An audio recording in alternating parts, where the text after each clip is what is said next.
ବର୍ତ୍ତମାନ ଗଣଶିକ୍ଷା ମନ୍ତ୍ରୀ ନିତ୍ୟାନନ୍ଦ ଗଣ୍ଡଙ୍କର ଗୋଟିଏ ଗଣମାଧ୍ୟମର ଇଣ୍ଟରଭ୍ୟୁ ବା ସାକ୍ଷାତକାରଟି ଭାଇରାଲ ହେବାରେ ଲାଗିଛି, ଯେଉଁଥିରେ ଆମର ଗଣମାଧ୍ୟମର ପ୍ରତିନିଧିମାନେ ପଚାରୁଛନ୍ତି ଯେ ସାର୍ କୋରୋନା ଭାଇରସ୍ ପାଇଁ ସ୍କୁଲ ବନ୍ଦ ହେବାର ସମ୍ଭାବନା ଅଛି କି, ଯେଉଁଥିରେ ଉତ୍ତର ରଖୁଛନ୍ତି ଗଣଶିକ୍ଷା ମନ୍ତ୍ରୀ ଯେ ଏ ପର୍ଯ୍ୟନ୍ତ ସରକାରଙ୍କ ତରଫରୁ କିଛି ଚିଠି ଆସିନି, କିନ୍ତୁ ଯଦି ସରକାରଙ୍କ ତରଫରୁ ଚିଠି ଆସେ ତାହେଲେ ନିହାତି ସ୍କୁଲ ବନ୍ଦ କରିଦିଆଯିବ। ଏବଂ ତା ସହିତ ସେ ଡେଟ୍ ମଧ୍ୟ କହିଛନ୍ତି, ଯେଉଁଥିରେ ସେ କହିଛନ୍ତି ଯେ ସ୍କୁଲ ଗୁଡ଼ିକ ମେ 6 ତାରିଖରୁ ଜୁନ୍ 17 ତାରିଖ ପର୍ଯ୍ୟନ୍ତ ଛୁଟି ଥିଲା, କିନ୍ତୁ ଯେଉଁଥିରେ ପିଲାମାନେ କହୁଛନ୍ତି ଯେ ସାର୍ ଆମର ମେ 6 ତାରିଖରୁ ଜୁନ୍ 19 ତାରିଖ ପର୍ଯ୍ୟନ୍ତ ଆମର ସ୍କୁଲ ଛୁଟି ବୋଲି ହଲିଡେ ଲିଷ୍ଟରେ ଲେଖା ହେଇଛି। ତାକୁ ପୁଣି ଥରେ ମୁଁ ବାରମ୍ବାର ଦେଖିଲି ହଲିଡେ ଲିଷ୍ଟକୁ, ତୁମମାନେ ମୋତେ ଦେଖିପାରୁଥିବ ସ୍କ୍ରିନ୍ ଉପରେ ଯେ ପ୍ରଥମ ଟୁ +2 ଶ୍ରେଣୀ ପିଲାମାନଙ୍କର ସ୍କୁଲ ଛୁଟି ଥିଲା ମେ 6 ତାରିଖରୁ, ତୁମର ସ୍କୁଲ ଖୋଲିବାର ଅଛି ଜୁନ୍ 19 ତାରିଖରେ।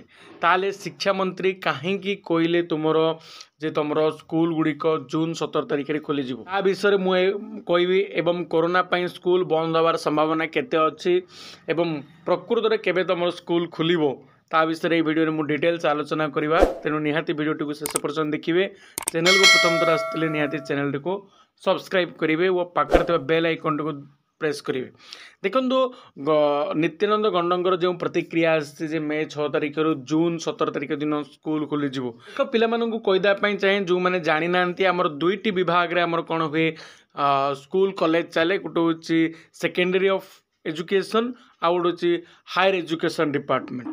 सेकेंडरी एजुकेशन रे आमर आइब प्रथम श्रेणी टू आरंभ करके आमर +2 पर्यंत जो मंत्री अच्छा आमर नित्यानंद गंड एवं +3 PG गुड़ाक जीव हायर एजुकेशन डिपार्टमेंट जार मंत्री अच्छे सूर्यवंशी सूरज। जदि तुम हायर एजुकेशन डिपार्टमेंट जदि हॉलिडे लिस्ट को देखा ताले तांकर मे 6 तारिखर जून 16 तारिख पर्यंत छुट्टी घोषणा कर, अर्थात कॉलेज पिला मानकर अर्थात जो मैंने +3 PG कर जून 17 तारिख दिन कॉलेज खोली बा यूनिवर्सिटी खोली, किंतु जो माने स्कूल पढ़ुचंती हायर सेकेंडरी एजुकेशन पढ़ुचंती प्रथम रु +2 पर्यंत से हॉलिडे लिस्ट अच्छी मे 6 तारिख ठारू जून 19 तारिख पर्यंत, अर्थात से स्कूल जून 19 तारिख दिन खुल, किंतु मंत्री महोदय कौन कहते कन्फ्यूज रे बोधे कही स्कूल 17 तारिख रे खुल, किंतु हॉलिडे लिस्ट अनुसार तुम स्कूल